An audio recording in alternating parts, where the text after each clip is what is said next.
Ti è mai capitato il problema delle bolle quando lavori con la resina? Sicuramente sì, perché è capitato sempre anche a me.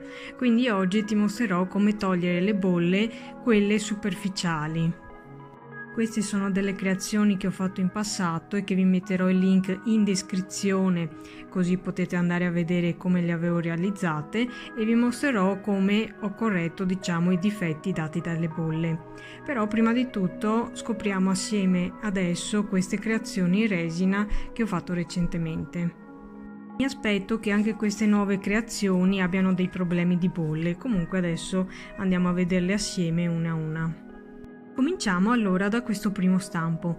È uno stampo che ho realizzato io con la gomma siliconica, anche se secondo me ho usato un pezzo di metallo che era troppo sottile e avendo usato poi della resina abbastanza densa mi aspetto che ci siano molte bolle o comunque che la resina non sia andata in tutte le parti in modo omogeneo. Comunque adesso vediamo. Togliamo queste e quindi lo scopriamo assieme pianino. È una gomma abbastanza morbida, vediamo com'è venuto, ma non mi sembra che sia venuto male, mi aspettavo molti più disastri. Vedo che non ci sono bolle evidenti, a parte qualcuna qua, sì, forse qua sul bordo.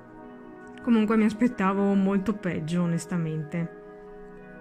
Ovviamente tutte queste parti saranno poi da togliere qua sul bordo e anche al centro e da sistemare. Comunque non mi dispiace, pensavo peggio, ecco, e quindi lo sistemerò in qualche modo.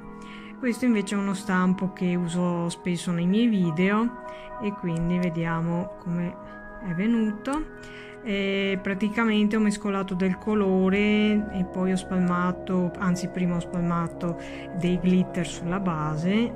Cerchiamo di non spaccare tutto. Ho usato una resina che era un po' densa, mi aspetto ci sia qualche bollicina, eccolo qua, però mi sembra di non vedere bollicine superficiali, il che è già qualcosa. L'effetto mi sembra molto bello, guardate, è iridescente, proprio come mi aspettavo venisse. Sono soddisfatta. In realtà sarebbe anche un po' olografico, ma non è che si veda moltissimo con questa luce. Peccato. Adesso vediamo questo stampo, l'ho fatto, mi sembra, senza appunto spalmare i pigmenti sul fondo, ma solo facendo appunto una colata di resina con il colore all'interno. È uno stampo che mi ha sempre dato un po' di problemi, forse per come è fatto, per tutte le righette, vedete, perché ci sono delle righette in mezzo e quasi sempre queste parti mi rimangono così piene di bolle. Peccato. Infine, delle nuove creazioni c'è questo anello che era un po' difficoltoso da riempire ed è stato anche un po' difficoltoso da togliere, l'ho tolto un po' di cattiveria, non ho spaccato niente per fortuna ed è venuto così. Molto semplice, non vedo bolle, ecco, io volevo più che altro testare se con la resina che avevo utilizzato, che era abbastanza densa, sarebbero rimaste delle bolle, e con questo stampo non sono emerse bolle. Molto bene.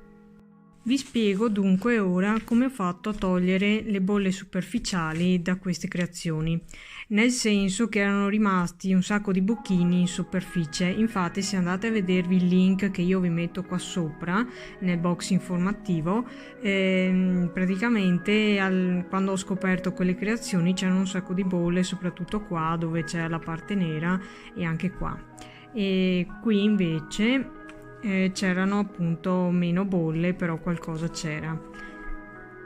Per questi due stampi, che sono due, ho usato questo prodotto Shiny Fill Crystal della Res Chimica.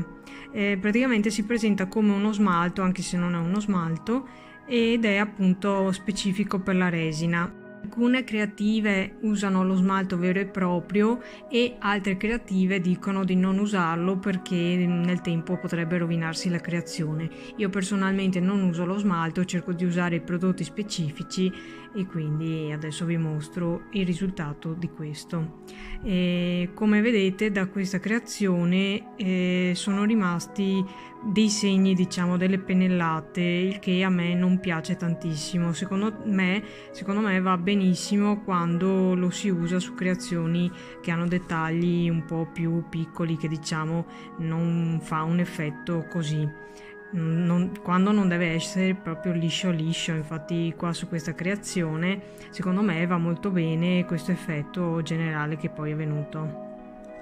Invece per queste altre due creazioni, che appunto erano piene di bollicine superficiali, ho usato la tecnica di colare nuovamente la resina sopra e come vedete è proprio lucidissima, non ha imperfezioni e secondo me è il metodo migliore per una superficie piatta, perché se la superficie non è piatta vi cola da tutte le parti, perché appunto la resina tende a colare, c'è poco da fare.